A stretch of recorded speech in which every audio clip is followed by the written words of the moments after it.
Hello friends, welcome and welcome back to my channel. आज आम बनइबा रोही माछ तरकारी। से मु माछ को भल भाव धोईकी एथिरे लुण और हल्दी ऐड करके भल भाव गोलैकी रखिदेछि।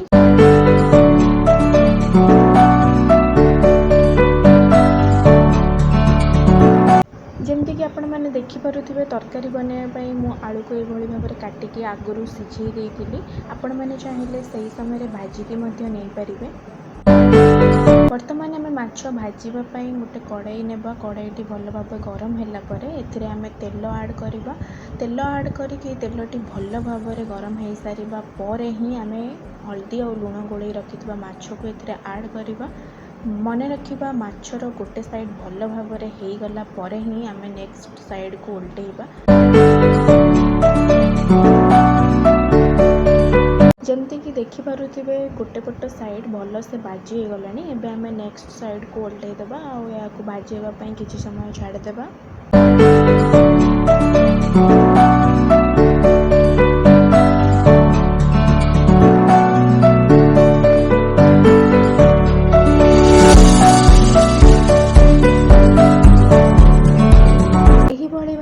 माछर दुई पट साइड को एपट सेपट करी भल भाव भाजी नेबा।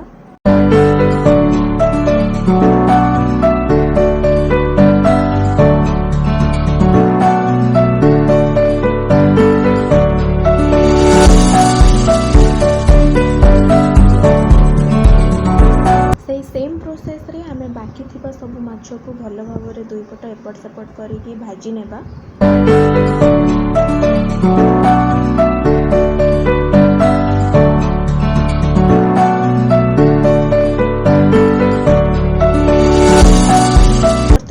सब माछ भल भाव भजा हो सारा आम यही भाव गोटे प्लेट को यहाँ काढ़ीदेवा।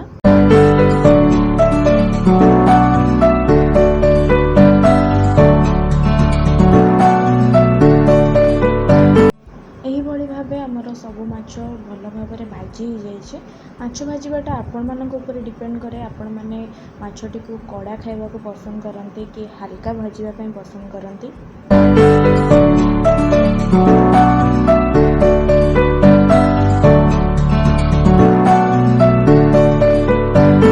तरकारी बनवाई मु जीरा, रसुण, अदा, पियाज और टमाटर पेस्ट बनै नीचे ग्राइंडिंग करके।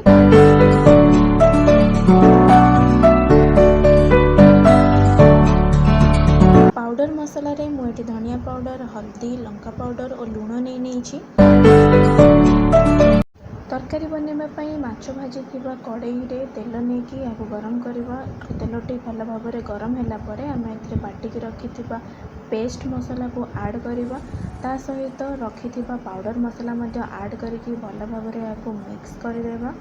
मसलाटी को आम भल भाव मिक्स करके किछि समय फुटापी छाड़ीदेवा। फुटुथिबा मसला रे आम हल्का पानी देकी यहाँ भल भाव मिक्स करवा ताकि मसलाटी भल भाव कषि हो।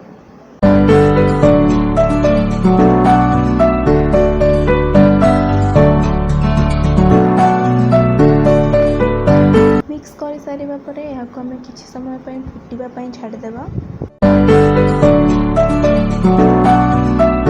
मसलाटी को आम मझिरे मझिरे यही भाव मिक्स करुवा ना मसलाटी तले लगिज। यह द्वारा मसलाटी भल भाव कषि हे। बाकी सिझेकी रखि आलू को आम यही मसलाटी कषि होगा समय ऐड करदेवा। ऐड करके भल भाव मिक्स करदेवा।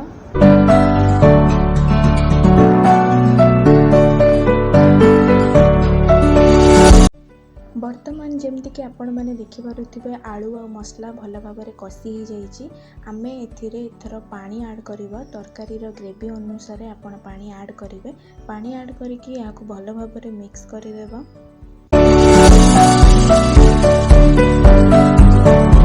तरकारी किसी समय फुटिला परे आम एथिरे भाजिकी रखिथिबा माछ को गोटे गोटे करके ऐड करवा।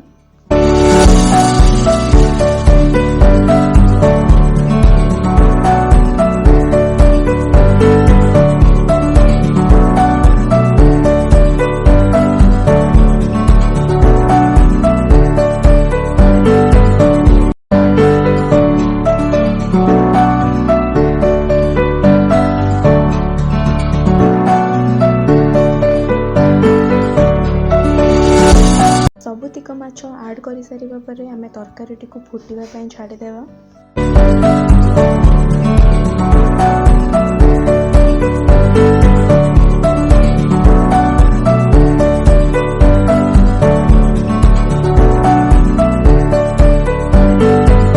ତରକାରୀଟି ଭଲ ଭାବରେ ଫୁଟିଗଲାଣି। ଆମେ ଲାଷ୍ଟଲି ଏଥିରେ ଗରମ ମସଲା ଆଡ଼୍ କରିବା।